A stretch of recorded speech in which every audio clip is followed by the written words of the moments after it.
So I found out about this one from Wes Anderson's recommendation. This is some video store recommending movies. This is known as Drunken Angel. It's Kurosawa, or however you say his name. It's actually quite inventive. Now this is kind of almost what I think of as Tennessee Williams, but in Asia. And before or around the time he started to make the samurai movies. But it's actually really good. It's about a doctor and this younger brother of a mobster, and the doctor has to heal him from TB, and the environment around them is supposed to represent his sickness.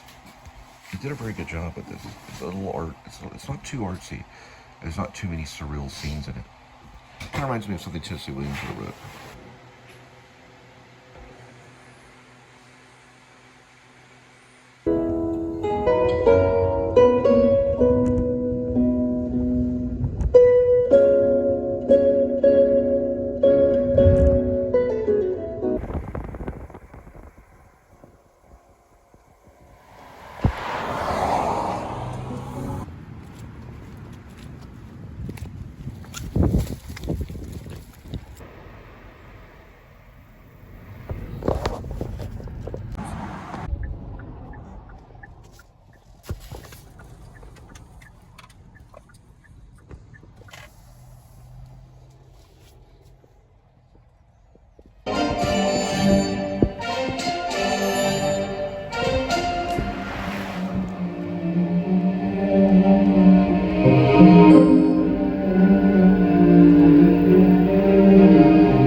Alright, so I did get to watch some Criterion Collection today, and I've been watching it. I'm continuing to watch it. It's called Drunken Angel. It's with Akira Kurosawa. Is that how you say his name? Yes. Okay. I don't really know. I'm going to have to look up how he spells it. But he is the one that did Seven Samurai. But he did a really, really good movie called Drunken Angel, which is about a doctor and this sick brother of a mobster guy who gets TB, and he gets really sick, and he's a drunkard. So the doctor's kind of a drunkard too, and the doctor tries to heal him. It's really, really good, and I'm surprised because I'm like, well, where's the samurais? So what Akira Kurosawa, or however you say his name, and I'll learn to say it later, but what he wanted to do was he wanted to bring in westernized cinema into his Asian culture. And I'll find out about him because I don't know a lot about him. But I could tell by watching it that it's very westernized, almost like a Tennessee Williams movie. You know, Tennessee Williams made these movies that were like basically like plays, like Streetcar Named Desire and Glass Menagerie and things like that. It has that kind of feel to it. But I found out about it from Wes Anderson from a video, a YouTube video. I found out a lot of information, and he said it was a good movie, and I watched it. I was like, hey, this is really a really good movie. This is a really good director. He does a lot of swipes, and if you watch Wes Anderson's Isle of Dogs, he actually took from the feel of this black and white film, which kind of comes off as a little noir. It's not a noir. This is a complex family drama almost, like something Tennessee Williams would write or something. But it has a lot of weight to it, and there is a moment of surreal. So he uses surrealism, where this guy's running on the beach, and his old self is trying to catch up with him, and it's dissolving or mixing on the beach, and you see him running after himself. It's actually a really, really a good movie. I'm still watching it though, and I'll try to do research on Akira Kurosawa, or however you say his name. I know I'm butchering his name, but I'll try to do research on it and find out about him. I know that he did, I think, a good 30 films or more, maybe more than that. But he worked over a period of 6 decades. And he probably did more films than 30. I think he may have done more than that. But he did movies like Seven Samurai. And one of his last films was called Dreams, which he used Martin Scorsese as an actor. And Martin Scorsese played Vincent van Gogh. And did a pretty good job as an actor. I also requested Martin Scorsese in Shepherds of Alaska, but we know how that's going to go. That's a novel that I'm writing. But anyway, check it out. It's called Drunken Angel, and it's really good. It's better than a lot of other movies that are out there today. And I'm saying this because I'm getting a film education on Criterion Channel, which is $11.47 a month, and you have access to all their movies, like Bergman, Martin Scorsese's documentaries, all kinds of fun stuff, that you can watch and learn about cinema. There's also a guy named, I think it's Tarkovsky. Yeah, he's a Russian. There's some Russian filmmakers that are doing great stuff, back in the day. They're bringing it, they're restoring it, or they've restored it and they're showing it. One film that also I'm going to look at too, that I put in my library, is called Stalker, which is Stalker, which was done by a very famous, I think Tarkovsky did it. But I'm going to find out. They were talking about it on FilmSpot. Akira Kurosawa. It's a very strange name. And when you live in a Christian society, voila.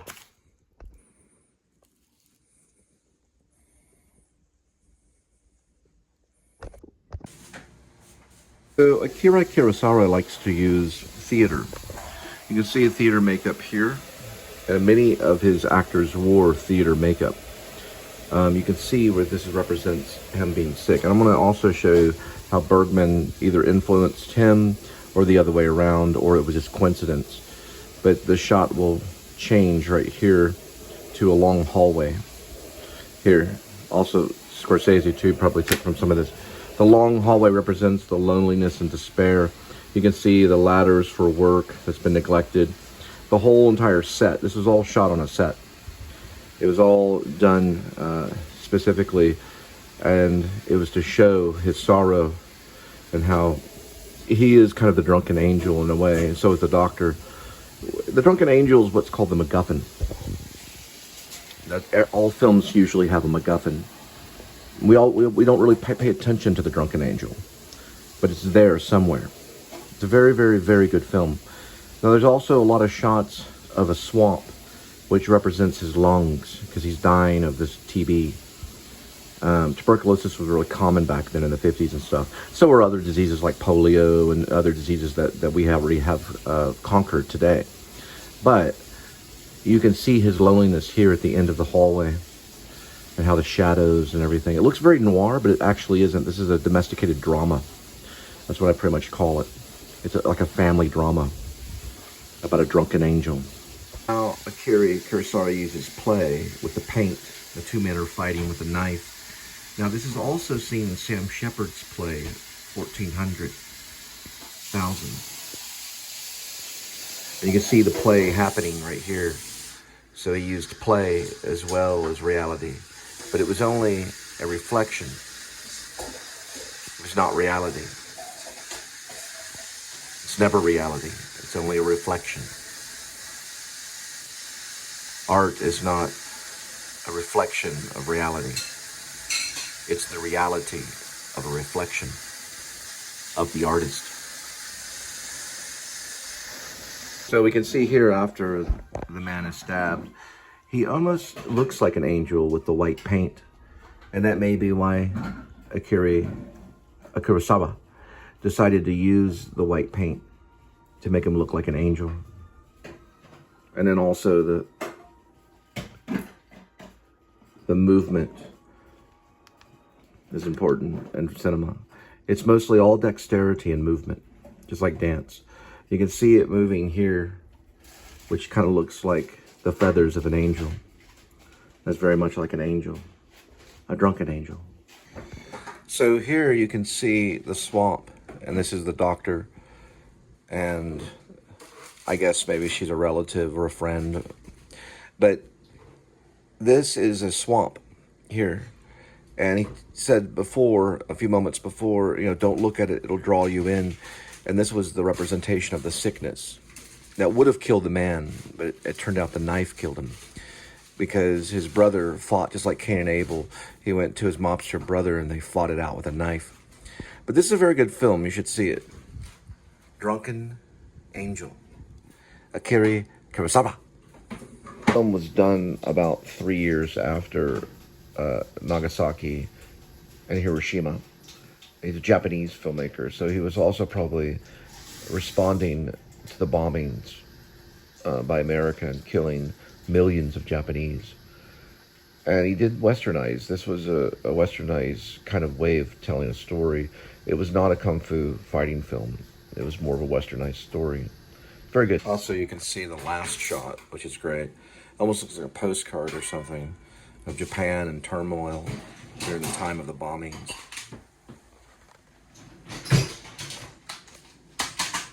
All right, so we will be looking at a new film. It is directed by Andrei Tarkovsky, and it's known as Stalker.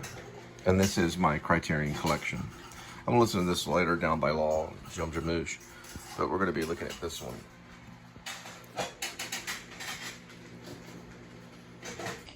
It's a good film. It's a Russian film, came out in 1979, about 2 years after Eraserhead. It opens up with a distant train blowing horn. The distant train horn blowing. It's a pretty good film. It's done in kind of a gold tint. What do they call that? Simpatico or something like that? No, not Simpatico. It's a Sam Shepard plate. It sounds like that.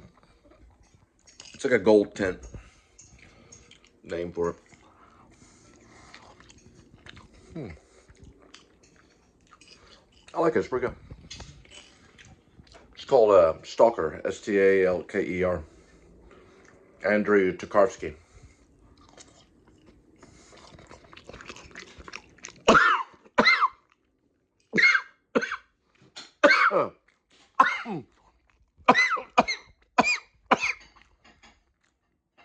Good dinner theater. Go like that dinner theater place and watch it.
I forget it.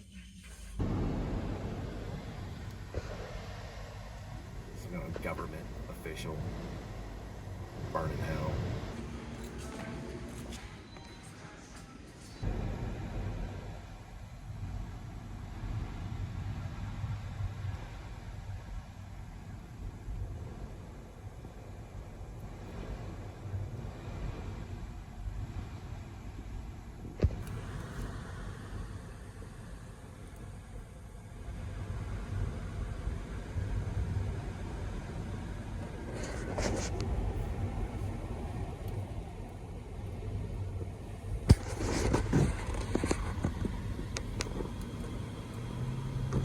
trying to get beer, right?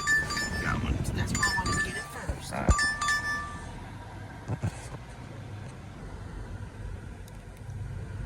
There's one over there.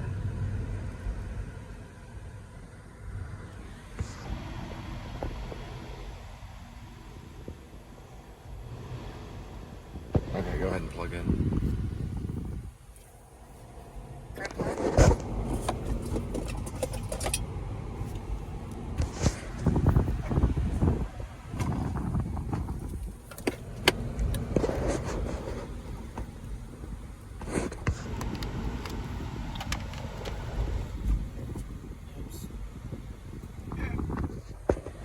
Not to use the word oops.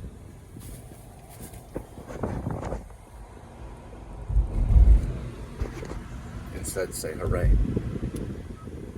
I know where it's looking. I know it like the back of my hand.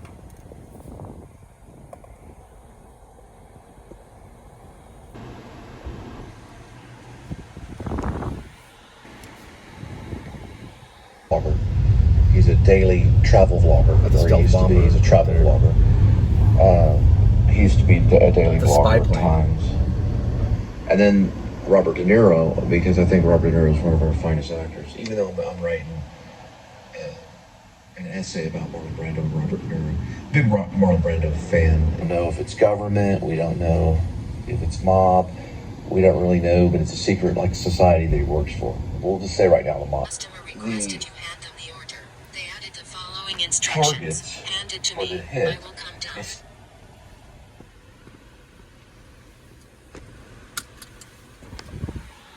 All right, he gave you a room number? No, she said, didn't give me a room number. She said, I'm coming down. Okay, go ahead and get out and get the food, and then just go to the lobby and wait. Just tell her you're wearing a Sonic shirt.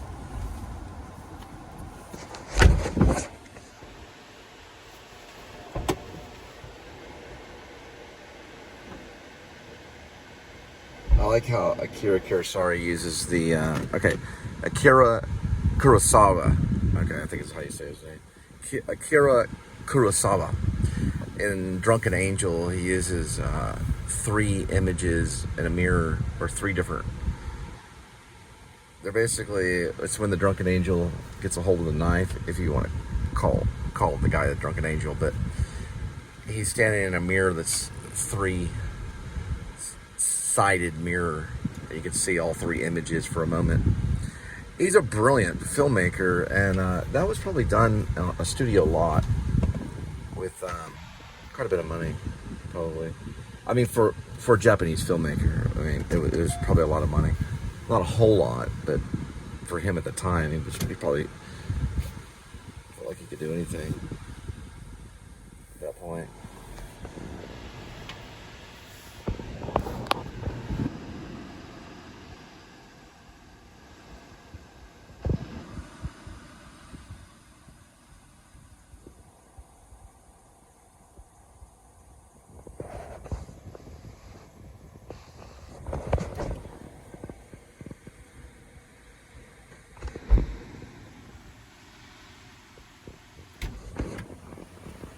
It's a virtual place. Oh, virtual? Let me see. So really it's secretly... Okay, pardon my cheesesteak. It's a virtual store, and we're actually picking up in White Settlement under IHOP. So basically it's IHOP, only they cook it a little bit different. Okay. All right, go ahead and plug in and hit direction.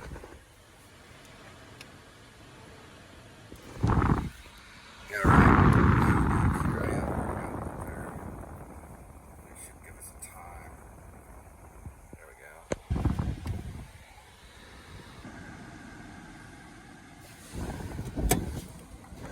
It's not ready? No, I'm still waiting. Pull up a little bit. Oh, they're not ready? No, it's still another minute.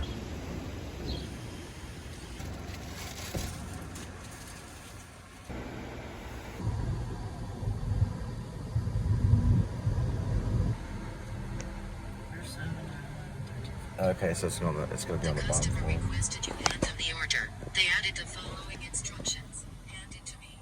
St. Albans Cathedral Choir workers Locus East. And we'll cap that with an hallelujah in just a moment. But first, support for WRR. salespeople who aren't on commission or at ReliantAirConditioning.com. Chemistry since '83. Now a symphony by Papa Haydn. Joseph Haydn's 30th Symphony is nicknamed the Alleluia Symphony because he uses the melody of the Gregorian Alleluia chants in the opening movement here. The Alleluia Symphony in C major, played by the Academy of Ancient Music.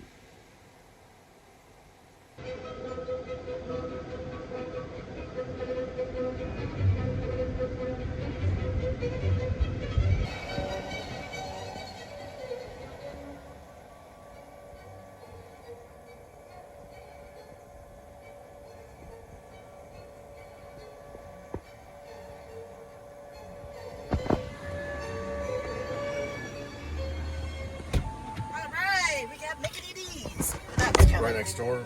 Probably. I just went back to the picture. All right, you need to, when you see it, it doesn't do it automatic. You got to tap on it. Oh, I thought it did. Well, you keep tapping on it until it says the restaurant. It wasn't ringing or anything, so that means we got to also do this. Okay, that's off, and then this is on. Alright. Why did it ring? I heard it ring. You heard it ring? Yeah. Okay. Was this lagging? Right when I was taking a picture of his door. Uh-huh. This should be the one next door. Okay, so continue to pick up. Alright.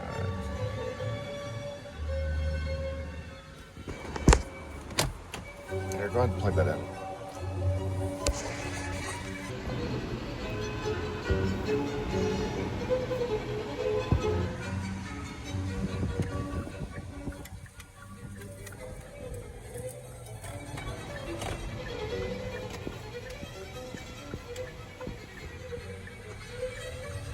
This is one of these, well, it's the first modern day online pickup only McDonald's. So it's drive through and pickup only. There's no inside eatery, so you can't dine in or anything. It's mostly for couriers. It's in White Settlement. There's another one that's been created down the road in Fort Worth, off of White Settlement Road. This is the one that's in White Settlement. It's the only one so far. Well, no, it's the second one. And they're starting to redo them where you just walk up and you just pick up the order and walk out. It's a double tap. And then switch over. And then we have this right here. See if there's a number coming in or a message. I just said my non-order.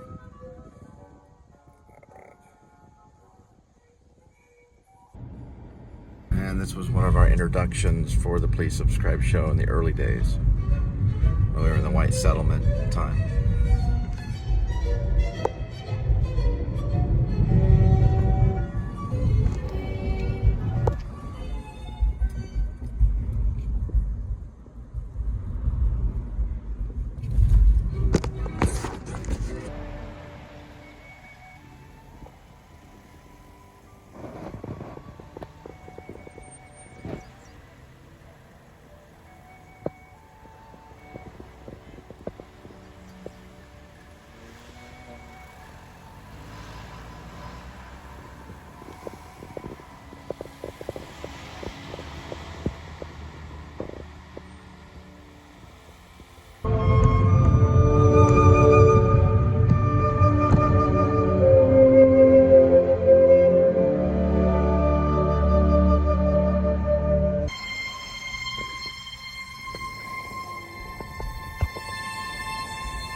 end in a 12.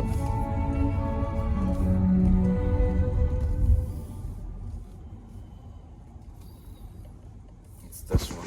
The customer requested you leave the order at their door. They added the following instructions.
Szechuan. I wonder where that is right there. It's Westover Hills. Do you know if there's a Szechuan over there? There's a Chick-fil-A. There's a Doc B's. Doc B's is 5.6 miles. I know they have Doc B's. This one's a Bosie Bills. 6.6.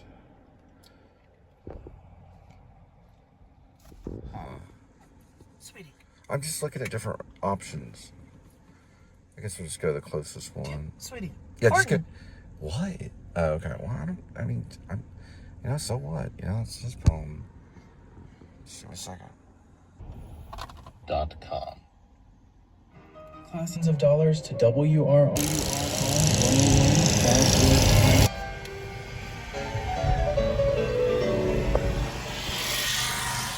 My werewolf screenplay, the protagonist character, Grace Lepone, buys his landscaper a brand new John Deere tractor that looks very similar to that. The landscaper's name is Luis the Landscaper. He speaks half Spanish, half English, and he does have his own YouTube show. Both of them do.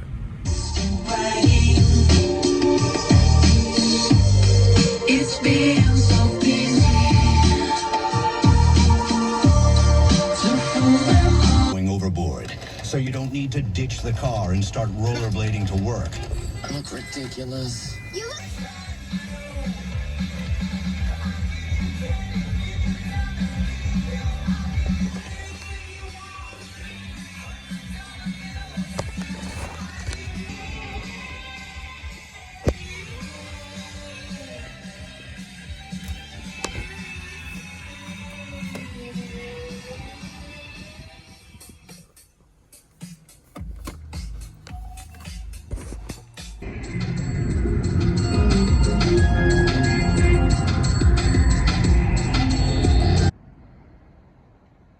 Boy, it brings it up to $40 an hour right there, because it hasn't quite been an hour.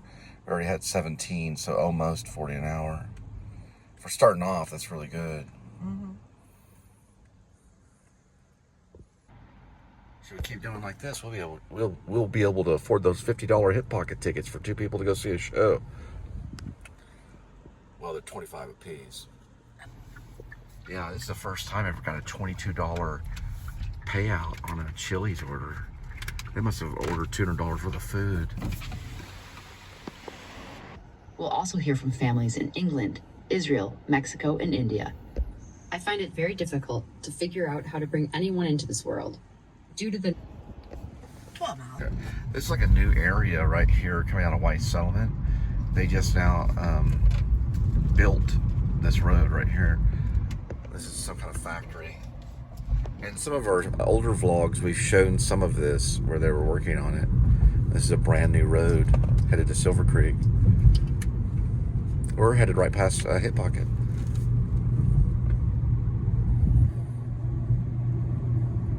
Right now, and only if we make like tons of DoorDash money, which I don't know if we will, it's $25 a ticket to go to Hip Pocket. For 2 people, it's $50. But it's pretty much, this is Silver Creek. So this is their new location. I helped build some of the foundation of the new theater, lay down some bricks and stuff and some wood. But they moved the theater within the property of Silver Creek. They moved it maybe a few hundred yards or maybe 100 yards to the left of where it used to be. They moved it to another area, probably higher ground or something. But this season, they're starting off with The Mad Dog Blues, which is a Sam Shepard play. And it's about $25 a ticket, unless you're a senior or a student. It's a little bit cheaper. Back in the day when I was working with Hip Pocket, it was no more than $12 a ticket, sometimes even $6 a ticket. This was back in like 1993, all the way to about 2006. That's how long I was working with them. I think the last play that I did was Mount Analog, Yeti Songs from Mount Analog, I think is a title about the book Mount Analog. I played author Beaver.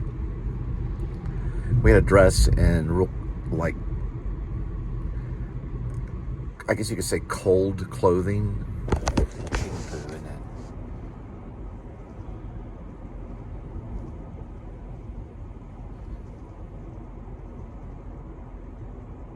Yeah, they got a bunch of freaking pigs over here. But we dressed in like a real clothing, like cold clothing, I guess, sub-zero style clothing, like, you know, clothing that we could mountain climb in. And it was very hard to, you know, to sit there and shiver when it was 100 degrees outside. You're pretending like it was very cold outside, even though it was like 100 degrees in temperature. And that's the entrance to Hip Pocket right there. The Mad Dog Blues is playing until June 8th. And over those trees right there is the theater. They moved it a little bit over closer to this area over here. The theater is somewhere in there over the trees. Anyway, they used to be way over here at Oak Acres, and now they've moved. I worked with them when they were at Oak Acres too. Buddy, you ain't going nowhere.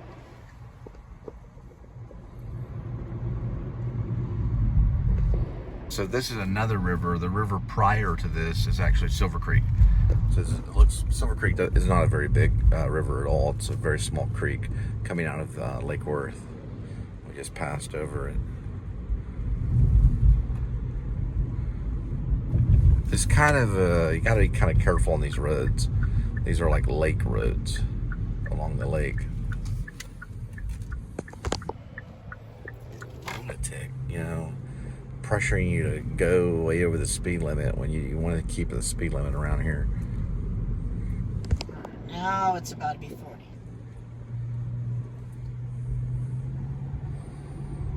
Yeah, good eye there, Linda. Appreciate it. Now the curve is supposedly 20.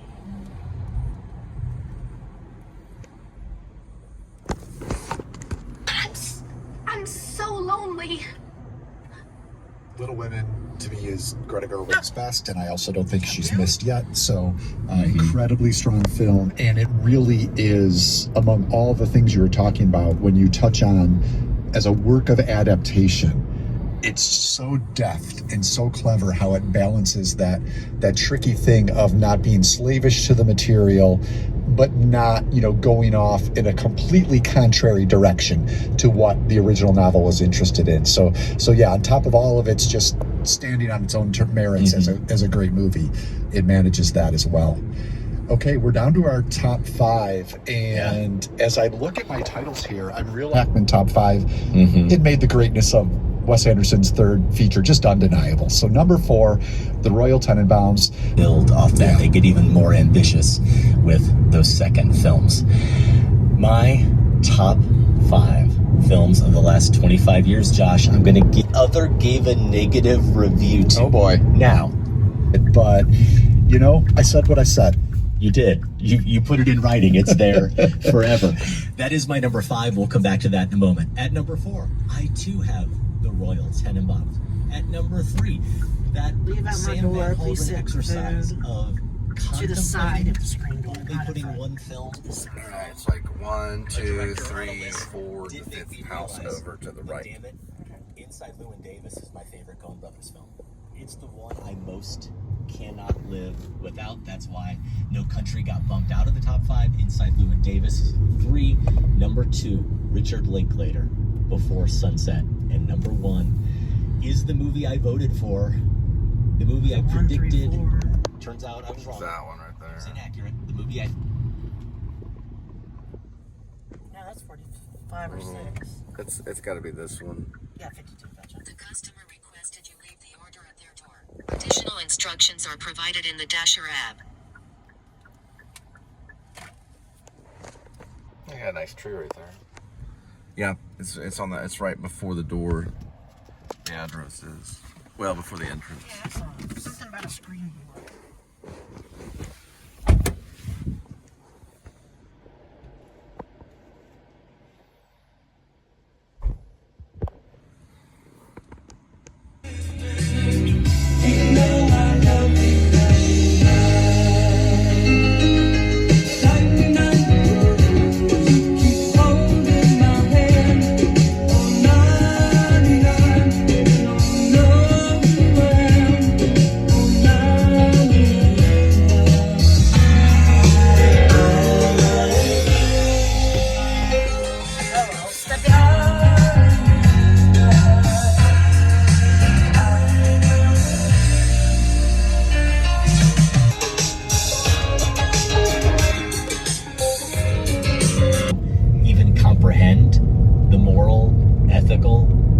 Spiritual costs attached to it, and you lamented that you didn't feel like there was that much tension to it, and there certainly isn't. You go to the Larson Film Archives.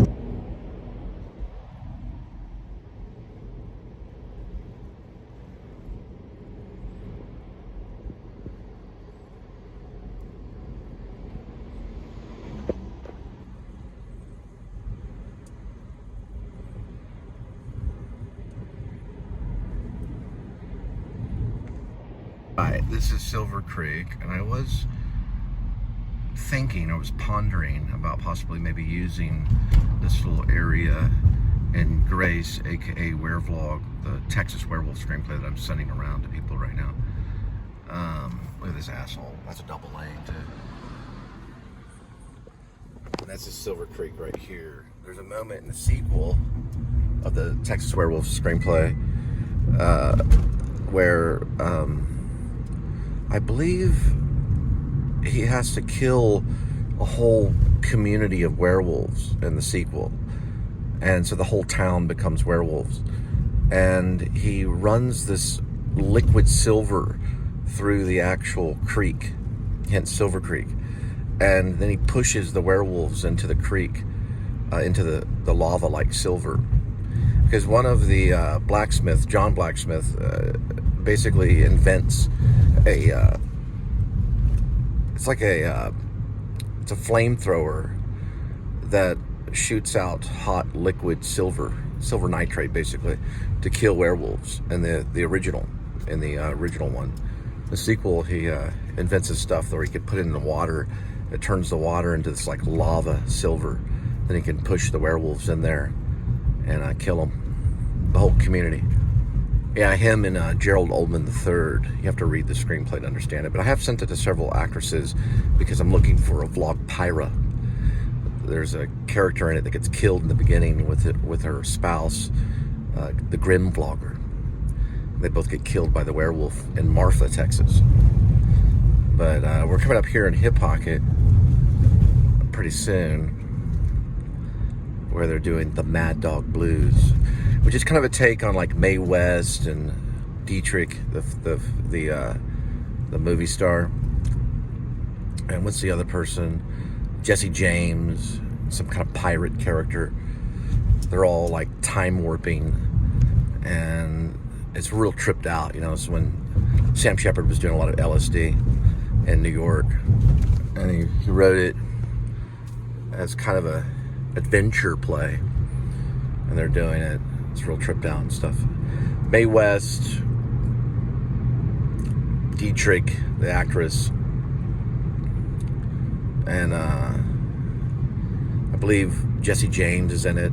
Some character named Waco, Texas. He's a crazy guy with a broken guitar. And then there's the two leads. Is it Yehudi and Cosmo. One of them was played by, I believe it was Yehudi. He was played by Grover Cleveland. There's a lunatic behind me right there. There's a Popo piggy that might pull him over and rip him out of his car if he keeps tailgating me. Keep it up, buddy. Burn that gas. Another Texan supporting the show. And every single one of them are going to lose. Especially this guy. I'm going to try to get his plate number. These are dangerous roads. That guy's a lunatic.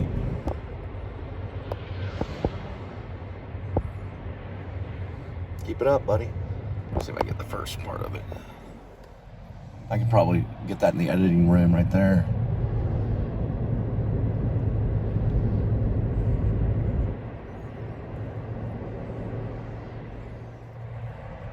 What's funny is he's going to pass by really quick, and I'm going to see him right at the traffic stop.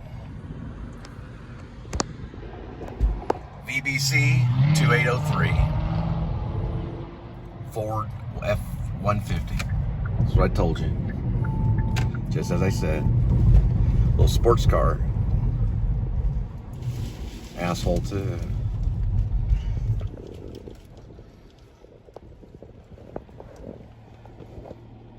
Make him move, buddy. That's what I thought. Town of vanity. Screen. Anyway, we've got a review of the latest from the director of Black Panther and Creed. And speaking of period films, we go back to the Middle Ages for the next film in our Tarkovsky marathon, Andrei Rublev, plus the championship round.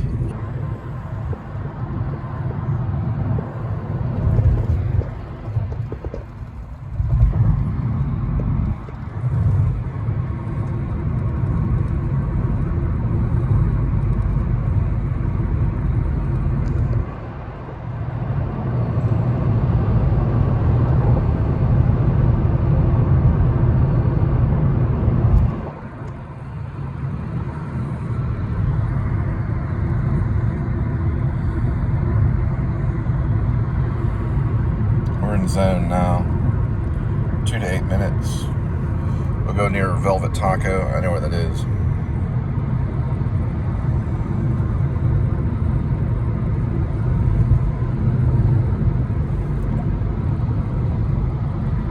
Go ahead and put that in the cubby. Or actually, hand it over.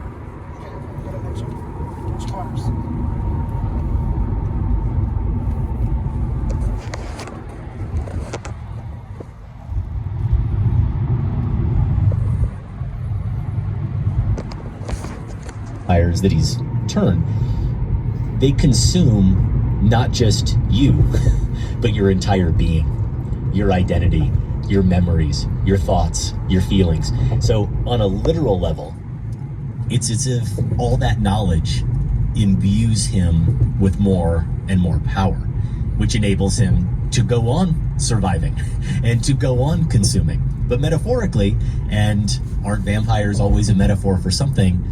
This is Black culture we're talking about with our main characters. This is Black art, Black narratives being consumed and exploited. So let's just say when I saw the movie and then a couple hours later saw somebody tweet about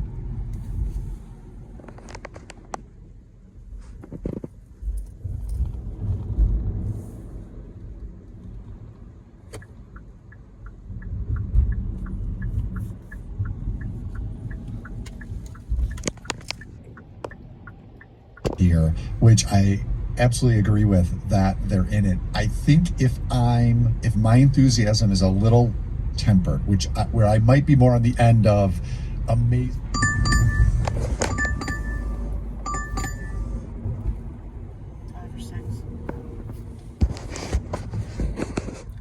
this right down here.